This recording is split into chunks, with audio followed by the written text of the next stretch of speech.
शराब पीना बुरा काम है और मैं खुद ही शराब पीता हूं तो मेरी कौन मानेगा।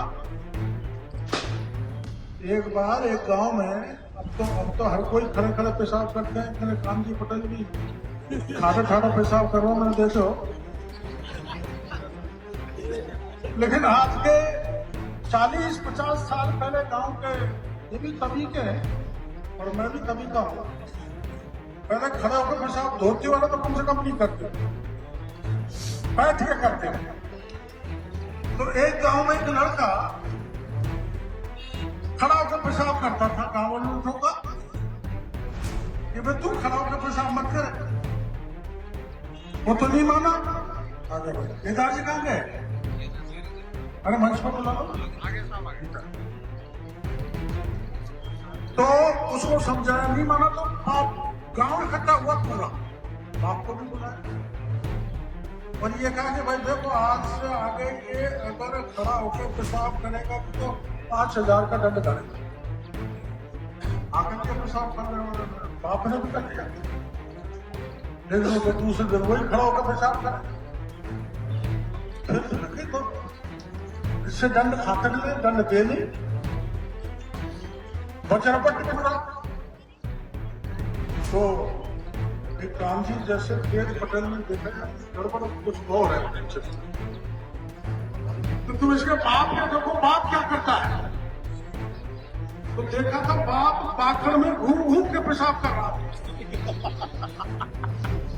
अभी मैंने कुछ दिन पहले एक लड़की को बरामद करवाया था, चारों तरफ से ट्रेन रुकवा दी थी एसपी कलेक्टर से कहते सवाई माधोपुर से।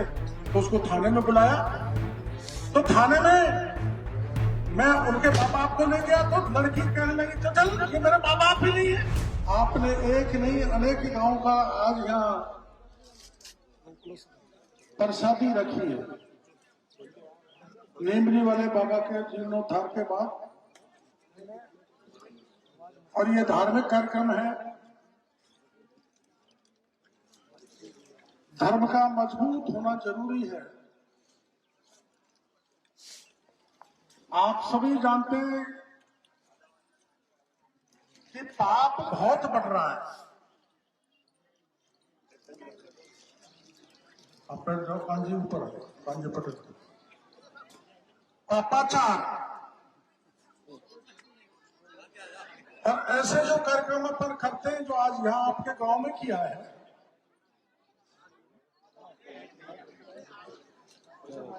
ऐसे कार्यक्रमों से धर्म का प्रभाव बढ़ता है, असर बढ़ता है, पाप से मुक्ति मिलती है। और अपन गांव में चाहे किसी जाति का हो, गांव में समाज की कुछ व्यवस्थाएं हैं, परंपराएं हैं, धर्म है, संस्कृति है, उसको जिंदा रखने के लिए अपन हर संभव प्रयास करते हैं। गांव में देवी देवताओं के स्थान है, अच्छे अच्छे मंदिर बना रखे हैं, अपन पूजा करते हैं। कोई गांव में गड़बड़ी होती है तो पंच पटेल इकट्ठा होकर उसका समाधान करते हैं, और समाधान नहीं हो तो दंडित करते हैं। कोई नहीं। एक बार, लेकिन उसके लिए क्या जरूरी है कि जो मंच पे हमारे पंच पटेल बैठे हैं, इनका आचरण उच्चतम होना चाहिए। जो है सिद्धांत, आचरण, नैतिक चाल चलन उत्तम प्रवृत्ति का होना चाहिए। तब समाज पर पंच पटेल या बड़े लोग या संत नियंत्रण कर सकते हैं। आचरण गिरने पर मैं हूं, मैं भाषण दे रहा हूं आपको शराब मत पीना, शराब पीना बुरा काम है और मैं खुद ही शराब पीता हूं तो मेरी कौन मानेगा। एक बार एक गांव में, अब तो हर कोई खड़े खड़े पेशाब करते हैं। मेरे कामजी पटेल भी ठाड़ा ठाड़ा पेशाब करो, मैंने देखो। लेकिन आज के 40-50 साल पहले गांव के, ये भी तभी के हैं और मैं भी तभी का हूं, पहले खड़े होकर पेशाब धोती वाला तो कम से कम नहीं करते, बैठ के करते। तो एक गांव में एक लड़का खड़ा होकर पेशाब करता था, गांव वालों ने ठोका कि भाई तू खड़ा होकर पेशाब मत कर। वो तो नहीं माना। आगे भाई केदार जी कहाँ गए? अरे मंच पर बुला लो। तो उसको समझाया, नहीं माना तो आप गांव इकट्ठा हुआ पूरा, बाप को भी बुलाया और ये कहा कि भाई देखो आज से आगे ये अगर खड़ा होकर पेशाब करेगा तो 5,000 का दंड धरेगा। आकर के पेशाब कर रहे, बाप ने भी कर लिया, लेकिन तो दूसरे दिन वही खड़ा होकर पेशाब करे। फिर देखिए तो इससे दंड खाते नहीं, दंड दे नहीं, बचरपट पूरा। तो एक कांजी जैसे तेज पटेल ने देखा यार गड़बड़ कुछ और है, तो तुम इसके बाप के देखो बाप क्या करता है। तो देखा था बाप पाखड़ में घूम घूम के पेशाब कर रहा था। अब जब बाप घूम घूम करेगा तो बेटा क्यों मानेगा? इसलिए ये हमारा आदर्श है, सब ऊपर बैठे पटेल बच्चे, इनके आचरण बहुत अच्छा है। आजकल नेताओं, महाराज बुरा मत माना, कुछ संत, कुछ पंच, उनका आचरण गिरता है और उसका परिणाम ये हो रहा है कि गांव में पहले 4-5 पटेल गांव के खड़े होकर कहते थे तो पूरी बस्ती आर पार मान जाती थी। आजकल तो घर घर में पंच हो गए। ये जो नैतिक गिरावट आई है, इसका परिणाम क्या हुआ है आपको सबको पता है। मेरे पास रोज, मैं झूठ नहीं बोल रहा हूं, आपकी जानकारी में आता होगा, ये रोज 8-10 बच्चों के भागने के प्रकरण। मेरे पिताजी में छोटा था तो मेरी बहन से मिला के लेके लिए मेरड़ा गांव ले गए, तो उन्होंने, हमें टाइम लग गया वहां, तो उन्होंने मेरड़ा का पानी नहीं पिया, बहन के घर का, गांव का, ससुराल का, तो खेड़ी से पानी मंगवा के पिया। एक तो वो जमाना था, और आज तो बेटी भाई का खा रही है, जमीन पर झगड़ा कर रही है, बेटा बहन का खा रहा है। और अभी मैंने कुछ दिन पहले एक लड़की को बरामद करवाया था, चारों तरफ से ट्रेन रुकवा दी थी, एसपी कलेक्टर से कहकर सवाई माधोपुर से, तो उसको थाने में बुलाया। तो थाने में मैं उनके माँ बाप को ले गया तो लड़की कहने लगी चल ये मेरे माँ बाप ही नहीं है। ये स्थिति हमारा, ये समय आ गया, इतना समय बिगड़ गया तो आप मान के चलो लोपम लोप होने वाला है। पंचों का सम्मान नहीं, संतों का सम्मान नहीं, गुरुजनों का सम्मान नहीं। इसलिए मैं ये जो गिरावट आ रही है इसके प्रति मैं बहन बेटियों को सजग करना चाहूंगा, इनको कहना चाहूंगा कि जो बच्चा या बच्ची होती है उसका प्रथम गुरु होती है माता। माता अच्छा संस्कार डालेगी। जीजाबाई ने शिवाजी महाराज में अच्छा संस्कार डाला तो शिवाजी बना। माता अच्छा संस्कार डालेगी तो बेटी झांसी की रानी बनेगी, शिवाजी महाराज बनेगी, राणा प्रताप बनेंगे, चंद्रशेखर, भगत सिंह, सुखदेव आजाद बनेंगे, और लालजी पटेल बने, जिसके नाम से झांझ देवी थी। इसलिए मेरी माता बहनों से मैं आजकल हर ऐसी सभा में आग्रह करता हूं बहन बेटियों से कि प्रथम गुरु आप हो।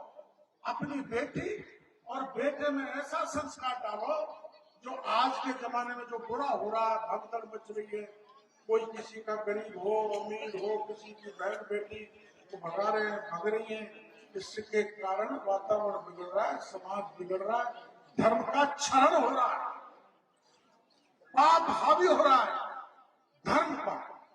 इसलिए धर्म की रक्षा के लिए गांव के आप भाइयों ने कार्यक्रम रखा है कि सफल होगा बहुत बड़ी अच्छी तादाद में। और मेरा पूरा परिवार मेरा गोडमा जी को बिल्कुल अनपढ़ अंगूठा छाप थी, उसको एमएलए बनाने का काम किया, मेरे भतीजे को किया, मेरे को लोकसभा में भेजा निर्दलीय। भारतीय जनता पार्टी और कांग्रेस की जमानत जब्त करा के 1,48,000 वोट उसे जिता के भेजा। इसलिए इस इलाके की जनता का एहसान हमारा परिवार कभी भी नहीं भूल सकता जीवन भर। हम आपको अभी मैं आ रहा था, पूछता हमारे एमएलए साहब से, भैया ये सड़क क्यों खोद रखी है कि पहले आपने 2005 में बनाई थी, 20 साल निकलने के बाद में बालाहिरी से बालाहिरा की सड़क की सुध नहीं हुई। सही है ना? तो 2,31,00,000 कुछ ऐसे पैसे सरकार से करा के लाए। तो ये मैंने उदाहरण दिया है, ये सड़क पूरी तरह से सही हो जाएगी। तो मैं प्रधान जी को कह रहा था, ये तो होना ही चाहिए काम, सड़क के, अस्पताल के, स्कूल के, कॉलेज के। अब जैसे बालाहिरा में कॉलेज बनी है, कितनी अच्छी लग रही है।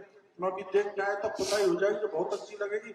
और बनाने वाला ठेकेदार भी कोई बहुत अच्छा है भाई, मैं उसको इनाम दिलाऊंगा 26 जनवरी या 15 अगस्त को। बहुत अच्छा निर्माण कर रहा है। अभी मैंने वहां सवाई माधोपुर में देखा होगा, आपने टीवी पर देखा होगा, बड़ा अस्पताल जिले का, जिसके पत्थर दीवार में से यूं निकल रहे हैं। भ्रष्टाचार चरम पर है। भ्रष्टाचार और दुराचार, इन दोनों को मिटाने का संकल्प अगर यहाँ आने वाले लोग लेंगे तो हम मानेंगे कि हमारा धर्म, हमारा यज्ञ सफल होगा। मेरी पटेलों से प्रार्थना है, और जितना होगा उतना काम कुछ गोलमाने कराए, कुछ ये एमएलए साहब करा रहे हैं। पर मैंने इसको ये कहा, मैंने कि भाई तू देख, ये काम तो चलते, लेकिन ऐसे काम भी कराया कर। मेरी बिजली को कनेक्शन कौन हो रहा 2 महीना से, और अगर वो काम नहीं कराया ना तो अकेला वो माहौल बिगाड़ देगा। चाहे तुम चांदी की सड़क बना दो, उसका व्यक्तिगत काम नहीं हुआ तो गड़बड़ कर देगा। एक दुर्भावना से, दुश्मनी से ये तो नहीं करता है। मैं कभी कभी झटका लगा देता हूँ, किसी के खिलाफ कार्रवाई होती नहीं, वो कभी भूलता ही नहीं। इसलिए हमारा परिवार पूरा जनता का आपका बहुत बड़ा एहसान रहा है। हम जितनी बनेगी उतनी आपकी सेवा करेंगे, हर तरह की सेवा करेंगे। और मेरे तो एक बार जब ये आरक्षण का मामला पड़ा था, जब मेरे को पार्टी ने निकाल भी दिया, टिकट भी काट दिया, जब गोलमा आपके यहां से लड़ी थी, मैं टोडा भीम चल रहा था, तो उस परिस्थिति में डूबती हुई नैया को पार करने का काम या तो आपने किया था या टोडा भीम की जनता ने किया था। इसलिए आपका ये एहसान हम भूल नहीं सकते। और चाहे कांग्रेस का हो, चाहे बीजेपी का, किसी दल का हो, किसी जाति का हो, हम किसी को भेदभाव नहीं करना चाहते। कोई भी आएगा काम के लिए, उनका काम करेंगे ईमानदारी से, मजबूती से। हाँ, अगर 100 में एक गड़बड़ तो 99 को भूल जाए, लेकिन एक को तो मैं झटका मार ही देता हूं ताकि ज्यादा गड़बड़ नहीं हो। इसलिए आपने बुलाया, हमारा स्वागत सत्कार किया। और ये जो पटेल ऊपर बैठे हैं, सब मेरे लिए श्रद्धा के पात्र पूज्य, इनके आशीर्वाद के कारण ही आपको ताकत मिलती है। अब उधर से वो गेट पे 2 बाबा खड़े हैं, जो महिला कह रहे हैं जीमो जीमो जीमो, तो आप इनको जिमाओ प्रेम से। मेरा भाषण होगा इतना ही है। कोई भी भाई आपस के झगड़े झंझट को छोड़कर किसी भी प्रकार का काम मेरे को बताएगा, राजेंद्र जी को बताएगा, तो हम मिलकर दोनों 1-11 की ताकत से आपकी मदद करेंगे, सहयोग करेंगे, आपके साथ जीवन भर बने रहेंगे। आपके दुख दर्द में इन्हीं शब्दों के साथ हम आपका बहुत बहुत आभार प्रकट